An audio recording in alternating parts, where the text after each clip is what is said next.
Hello दोस्तों, ये कहानी चतुर तेनालीरामा की है। आइए शुरू करते हैं। एक बार चार मित्रों ने सूत का व्यापार शुरू किया। उन्होंने हम्पी में एक गोदाम लेकर सूत के सभी बोरे उसमें भर दिए। बस एक ही चीज उन्हें परेशान कर रही थी, वो थी चूहों की कतार। चूहे गोदाम में घुसकर उनके सूत को बर्बाद कर देते थे। काफी सोच विचार कर चारों मित्र एक बिल्ली खरीद लाए ताकि वह उन चूहों को मार कर खा जाए। बिल्ली बहुत काम की निकली। शीघ्र ही उसने गोदाम के सारे चूहे मार डाले। चारों मित्रों को उस बिल्ली से बेहद लगाव हो गया। उन्होंने उसके चारों पैर को आपस में बांट लिया।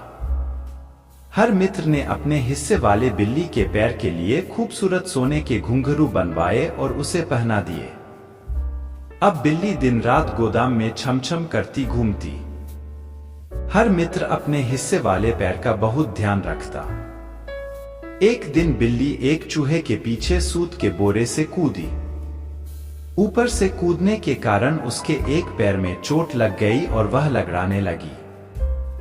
मित्रों ने उसके पैर की मरहम लगा करके एक पट्टी बांध दी, परंतु वह पट्टी ढीली होकर खुल गई और बिल्ली के पीछे लंबी दूर तक घिसटने लगी। अब बिल्ली को क्या पता कि उसके पीछे पट्टी घिसटती आ रही है। बिल्ली घूमते घूमते पास ही जल रही आग के पास आई और फिर पलटकर चल दी। इसी बीच उसके पीछे लटकी पट्टी ने आग पकड़ ली। आग देखकर बिल्ली घबरा गई और सारे गोदाम में इधर उधर भागने लगी।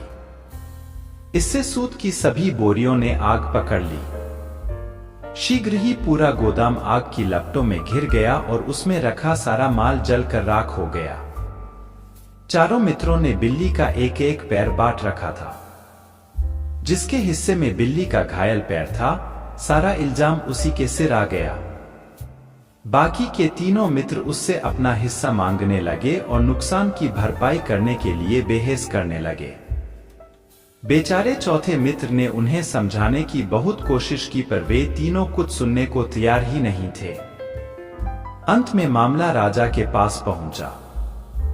राजा कृष्णदेव राय ने दोनों पक्षों की बात बहुत ध्यान से सुनी, पर मामला इतना पेचीदा था कि उन्हें कोई हल नहीं सूझा।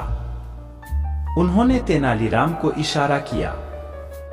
तेनालीराम कुछ देर सोचता रहा, फिर बोला, बिल्ली के चोट खाए पैर का कोई कसूर नहीं है, क्योंकि उसे गोदाम में बाकी के 3 स्वस्थ पैर लेकर गए थे।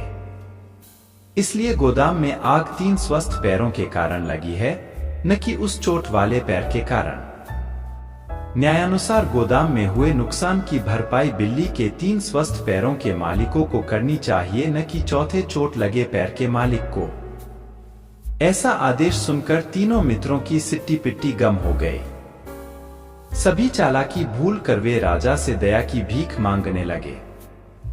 राजा कृष्णदेव राय ने तेनाली के फैसले को सही ठहराते हुए तीनों मित्रों को कसकर डांट लगाई और उन्हें चौथे मित्र से माफी मांगने का आदेश दिया।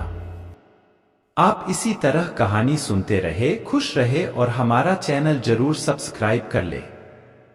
धन्यवाद।